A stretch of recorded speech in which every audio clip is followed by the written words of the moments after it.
విజయవాడలో ప్రకాశం బ్యారేజ్ వద్ద దెబ్బతిన్న గేట్ల మరమ్మతులు పూర్తయ్యాయి. 67, 69, 70 గేట్ల వద్ద దెబ్బతిన్న కౌంటర్ వెయిట్లు కూడా అధికారులు మరమ్మతులు పూర్తి చేసినట్టు తెలుస్తోంది. ఇక దెబ్బతిన్న వాటి స్థానంలో స్టీల్తో తయారు చేసినటువంటి భారీ కౌంటర్ వెయిట్లను ఏర్పాటు చేశారు. ఈ గేట్ల మరమ్మతులను బెకమ్ ఇన్ఫ్రా సంస్థ పూర్తి చేసింది. నిపుణుడు కన్నయ్య నాయుడు ఆధ్వర్యంలో 5 రోజుల్లోనే 3 గేట్ల వద్ద భారీ కౌంటర్ వెయిట్లు ఏర్పాటు చేశారు. మరమ్మతులు పూర్తయిన సందర్భంగా సిబ్బంది, ఇంజనీర్లు, అధికారులను కన్నయ్య నాయుడు సన్మానించారు. అంశంపై మరిన్ని వివరాలు మా ప్రతినిధి శ్రీనివాస్ అందిస్తారు. శ్రీనివాస్, ఆ దెబ్బతిన్న వెయిట్ల అది కూడా కంప్లీట్ అయినట్టు తెలుస్తుంది. ప్రకాశం బ్యారేజ్ దగ్గర పూర్తి సమాచారం ఏంటి? చందు, ఏదైతే ప్రకాశం బ్యారేజ్ వద్ద కొందరు గుర్తున్న వ్యక్తులు బోట్ల ద్వారా గేట్లను డ్యామేజ్ చేశారు. దీంతో ప్రధానంగా 67, 69 గేట్లకు భారీగా దెబ్బతినింది. అయితే వీటి వెంటనే మరమ్మతు చేసే విధంగా కూడా ప్రభుత్వం యుద్ధ ప్రాతిపదికన తీసుకుంది. ఇందులో భాగంగా ఏదైతే ఇంజనీరింగ్ నిపుణులు ఉన్నారో కన్నయ్య నాయుడును ప్రత్యేకంగా ఇక్కడికి విజయవాడకు రప్పించారు.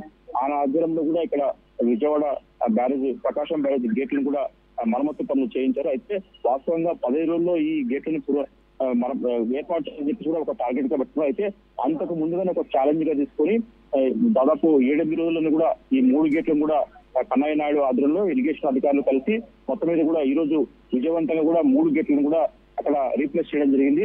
ఏదైతే 67, 69 గేట్లు ఉన్నాయో అక్కడ కౌంటర్ వెయిట్లు దెబ్బతిన్నాయి. ఆ కౌంటర్ వెయిట్లను కొత్త వాటిని కూడా వాటి స్థానంలో కూడా స్టీల్ తో తయారు చేసిన భారీ కౌంటర్ వెయిట్, అంటే ఒకటి 12 టన్నుల వరకు ఉంటుంది. ఆ 3 కౌంటర్ వెయిట్లను కూడా విజయవంతంగా ఈ రోజు ముగించారు. కేవలం 5 రోజుల్లోనే 3 గేట్ల కౌంటర్ వెయిట్లను కూడా ఏర్పాటు చేసి వాళ్ళు సక్సెస్ అయ్యారు. మొత్తం చూసుకుంటే కన్నయ్య నాయుడు నేతృత్వంలో కూడా మొత్తం కూడా ఇరిగేషన్ అధికారులు సంయుక్తంగా ఇక్కడ దగ్గరుండి ఏదైతే ప్రకాశం బ్యారేజ్ ఏదో ముఖ్యంగా ఉందో ఆ బ్యారేజ్ 3 గేట్లను కూడా మరమ్మతులు చేసి వాళ్ళు విజయం సాధించాలని చెప్పుకోవచ్చు. ఈ సందర్భంగా కూడా వాళ్ళు ఇరిగేషన్ శాఖ మంత్రి కూడా నిమ్మల రామారెడ్డి కూడా వాళ్ళని ప్రత్యేకంగా అభినందించారు. అలాగే ఏదైతే ఇక్కడ విజయవంతంగా పనులు పూర్తి చేసిన కన్నయ్య నాయుడు అక్కడ సన్మానించి అభినందనలు చెప్పారు. చందు, మరమ్మతుల కారణంగా వాహనాల రాకపోకలు కూడా నిలిపివేసినట్టు తెలుస్తుంది. మళ్ళీ తిరిగి ఎప్పుడు ప్రారంభమయ్యే అవకాశం ఉంది? ఇప్పుడు స్టార్ట్ చేశారా?